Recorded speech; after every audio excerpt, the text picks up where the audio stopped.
सर्वमागल्य मागल्ये शिवे सर्वादुसाधिके शरण्ये त्र्यंबके गौरी नारायणी नमस्तुते।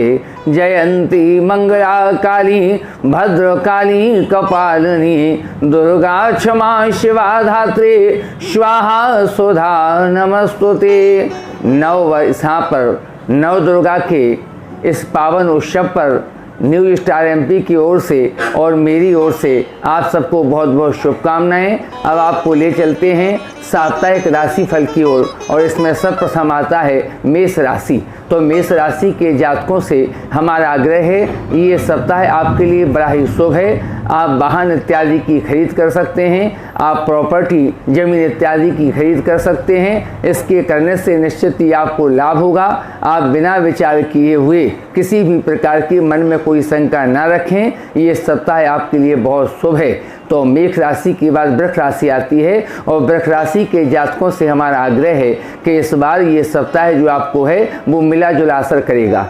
आपको इस सप्ताह में सुख भी होगा और इस सप्ताह में आपको दुख का अनुभव भी होगा। आप दुख से बिल्कुल चिंता ना करें और सुख में ज़्यादा प्रसन्न ना हो। दोनों का मिला जुला असर इस सप्ताह आपके जीवन पर रहने वाला है। और मैं आपको एक बार बता दूं कि थोड़ा अर्धांगिनी की ओर से आपके लिए इस सप्ताह थोड़ा दुखद समाचार दे सकता है। अर्धांगिनी के स्वास्थ्य के प्रति सचेत रहें और ईश्वर से हम माँ जगदम्बा से प्रार्थना करते हैं आपका जीवन निर्बाध रूप से चलता रहे। तो मेष वृष के बाद मिथुन राशि आती है और मिथुन राशि के जातकों से हमारा आग्रह है कि मिथुन राशि के जातक एक बात पर ध्यान अवश्य दें, जो आपके इर्द गिर्द लोग बाग, जो आपकी मित्र मंडली है, उनसे आपको सावधान रहने की आवश्यकता है। इस सप्ताह में मित्र मंडली के द्वारा ही आपको हानि पहुंचाई जा सकती है। जमीन जायदाद के विवादों में आपको कोई खुशखबरी मिलने वाली है और आप कोई भी आर्थिक कार्य, यदि आर्थिक प्रगति का कार्य प्रारंभ करना चाहते हैं तो आप निष्प्रकट होकर के करिएगा। निश्चित ही आपको इसमें सफलता की प्राप्ति होगी, लेकिन मित्रों से सलाह ना माने। और इसके बाद आती है कर्क राशि। तो कर्क राशि के लोगों से हमारा एक आग्रह है कि ये कर्क राशि जो आपके लिए है इस बार थोड़ी सी कष्टदायी है। और कष्टदायी इसलिए है क्योंकि जो आपका चंद्रमा है वो चंद्रमा आपका बिल्कुल निस्तेज हो गया है। और जब चंद्रमा निस्तेज हो जाता है तो जीवन में विचारों का उबाल उठता है और आप कई तरह के विचारों में खो जाएंगे और आप कभी ये करें कभी वो करें, इस तरह की तमाम शंकाएं आपके जीवन में बलवती होने लगेंगी। इसलिए आप इस सप्ताह कोई भी शुभ कार्य करने से बचें और निश्चित ही माँ जगदम्बा आपके जीवन को सार्थक करेंगी। इसके बाद सिंह राशि आती है और सिंह राशि के जातकों से हमारा आग्रह है कि आप बिल्कुल शांति पूर्वक इस सप्ताह का निर्वहन करें और जो आपके आसपास लोग हैं, जो आपके साथ युवा पीढ़ी है, जो आपकी युवा लोगों से संबंध है, वो अपने उनके विचारों को अपने विचारों पर न थोपें, अपने विचार से कार्य करें। क्योंकि जो युवाओं की जो आपकी मित्र मंडली है वो आपको घातक है, वो आपको नुकसान पहुंचा सकती है। आपसे हमारा आग्रह है कि आप स्वयं के विचारों से ही अपने कार्य को करें। निश्चित ही माँ जगदम्बा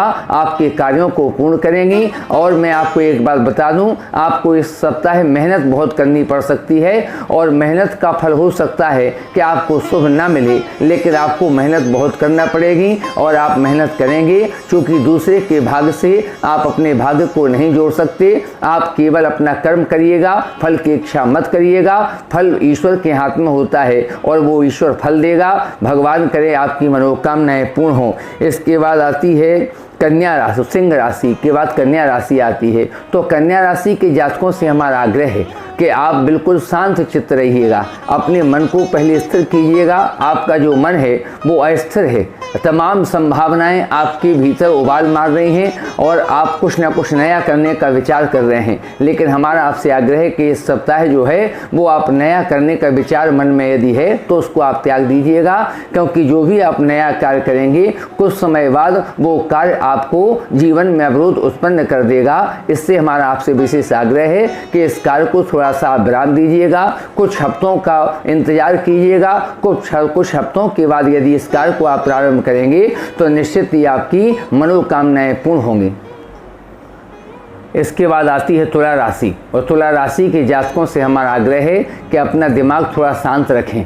आप क्रोध न करें, आपको क्रोध ज्यादा आ रहा है और क्रोध ज्यादा आने के कारण ये आपके जीवन को नुकसान पैदा कर सकता है। और आप बच्चों के स्वास्थ्य के प्रति थोड़ा सचेत रहिएगा, क्योंकि बच्चों के स्वास्थ्य के कारण आपको नाना प्रकार से दुख और कष्ट उठाना पड़ सकते हैं। इसलिए आपसे हमारा आग्रह है कि पत्नी की ओर से, परिवार की ओर से आपको पूर्ण सहयोग मिलेगा, लेकिन संतान की ओर से आप दुखी हो सकते हैं। और मैं आपको एक बात बता दूं कि जमीन जायदाद मामले में और आर्थिक रूप से आपको थोड़ी सी परेशानी होगी। उतार चढ़ाव भरा ये सप्ताह आपका रहेगा, लेकिन धीरे धीरे आपके मार्ग में जो रुकावटें हैं वो दूर होंगी। और इसीलिए आपसे हमारा आग्रह है, आप धैर्य को धारण करके और माँ जगदम्बा का ध्यान करके अपना कार्य कीजिएगा। माँ जगदम्बा आपके जीवन को निश्चित ही सफल बनाएंगी। इसके बाद वृश्चिक राशि आती है।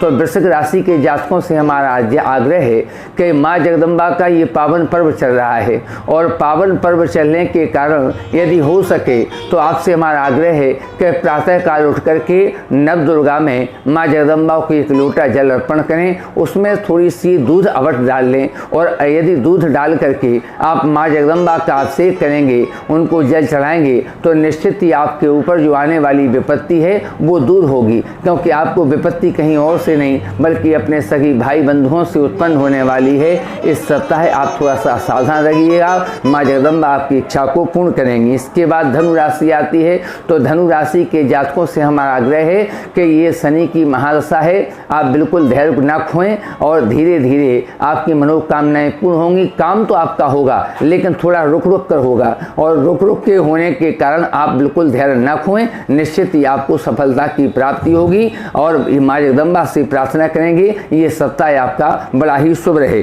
इसके बाद आती है वहाँ पर मकर राशि। और मकर राशि के जातकों से हमारा आग्रह है कि आप बिल्कुल इस बात को दिमाग से निकाल दीजिएगा कि इस सप्ताह कोई आपका अपना सहयोग करने वाला है। सहयोग तो आपको अपनों से बिल्कुल ही नहीं मिल सकता अगर आप थोड़ा सा भी ये विश्वास में हैं कि हमें अपनों से सहयोग मिलेगा। इसलिए मैं कह रहा हूँ कि आप बहुत दिनों से एक नया काम करने का विचार कर रहे हैं और वो नवदुर्गा में आप प्रारंभ करना चाहते हैं। हमारा आपसे आग्रह है अभी आप 3 हफ्ते रुकिएगा और 3 हफ्ते बाद इस कार्य को प्रारंभ कीजिएगा, क्योंकि जो कार्य आप करने जा रहे हैं वो शनि की महादशा के कारण आपके कार्य में अवरुद्ध पैदा होगा। इसलिए हमारा आपसे आग्रह है कि थोड़ा इंतजार कीजिएगा। इंतजार करने के बाद फिर आप उस बात को करेंगी। इसके बाद कुंभ राशि आती है और कुंभ राशि के जातकों से हमारा आग्रह है, कुंभ राशि बड़ी ही शुभ फलदायी है आपके लिए, और थोड़ा लड़ाई झगड़ों से दूर रहें।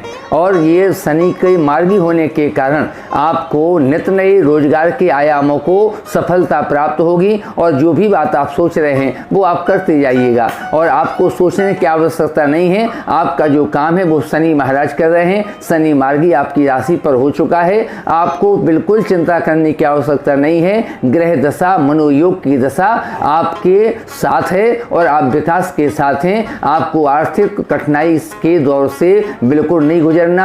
आपका उद्योग, आपका व्यापार, आपकी प्रगति दिन पर दिन बढ़ेगी। इसलिए आप भगवान भोलेनाथ का, माँ जगदम्बा का ध्यान करते हुए अपने कार्य को बिल्कुल निष्प्रकर होकर के जारी रखिएगा। माँ जगदम्बा आपकी मनोकामनाओं को पूर्ण करें। इसके बाद मीन राशि आती है और मीन राशि के जातकों से हमारा एक निवेदन है, आप थोड़ा सा, मैंने आपसे पहले भी कहा था और इस बार भी मैं आपसे कह रहा हूँ कि आप थोड़ा सा चंद्रसूर्य भगवान को आप अर्घ अवश्य दीजिएगा। उस लोटा में थोड़ी सी हल्दी और रोरी डाल करके, उसमें दूबा डाल करके और उसमें एक कलदार डाल करके आप प्रातःकाल उठ करके पूरब दिशा की मुँह करके और सूर्य भगवान को अर्घ दीजिएगा सम सूर्याय नमः के नाम से।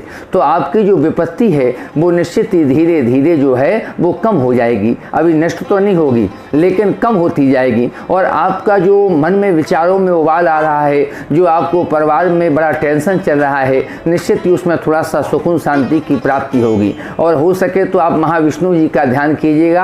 आप भगवान की तरफ, पूजा की तरफ ध्यान बिल्कुल नहीं दे रहे हैं। आप केवल पैसा और लक्ष्मी को आप आवाहन करना चाहते हैं। जहाँ विष्णु भगवान का वास नहीं होता वहाँ लक्ष्मी का वास नहीं होता। आप विष्णु समेत लक्ष्मी का आवाहन कीजिएगा, क्योंकि अगर विष्णु भगवान को आप आप त्याग करके केवल लक्ष्मी जी का आवाहन करेंगे तो उनका वाहन उल्लू है, और जब उल्लू समेत घर में लक्ष्मी जी आती हैं तो घर में धन तो होता है, लेकिन बीमारियां, नाना प्रकार के विद्वेष, झगड़े उत्पन्न हो जाते हैं और इन्हीं में वो धन व्यय होता रहता है। इसलिए हमारा आपसे आग्रह है कि आप इन सब चीज़ों से बचने के लिए विष्णु समेत लक्ष्मी का आह्वान कीजिएगा। इस सप्ताह भगवान हरि विष्णु आपकी मनोकामनाएं पूर्ण करें। और एक बार पुनः मैं अपने दर्शकों को बता दूं कि ये नवदुर्गा का पावन महोत्सव चल रहा, जगह जगह माँ जगदम्बा विराजमान है, सभी का कल्याण है, चारों तरफ हर्ष का वातावरण है। इसलिए आप सभी लोग प्रातः काल उठकर माँ जगदम्बा का पूजन करें, उनको एक लोटा जल चढ़ाएं और उनकी स्तुति करते रहें। और स्तुति में इस बात का ध्यान अवश्य रखें, इस बात को आप अवश्य करते रहें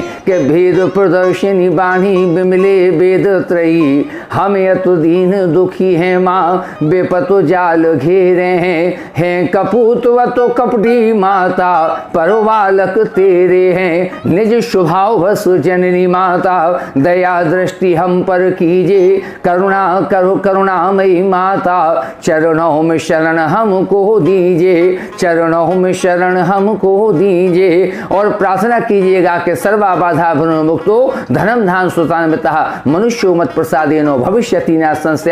हमारा सभी बाधाओं से जीवन मुक्त हो और घर में धन धान भरा रहे, कभी किसी प्रकार की कोई कमी ना हो। तो सर्वा बाधा भ्रम मुक्तो धनम सुतान्वितः मनुष्यो मत प्रसादेनो भविष्यति न संशय। जीवन में भविष्य में भी आपके कोई संकट उत्पन्न ना हो, ऐसी कामना सहित आप प्रसन्न रहिएगा। माँ जगदम्बा का ध्यान कीजिएगा। एक बार पुनः अपने दर्शकों को न्यू स्टार MP की ओर से और मेरी ओर से आपको बहुत बहुत शुभकामनाएं, आपको माता जी का बहुत बहुत आशीर्वाद। जय माँ जगदम्बा की।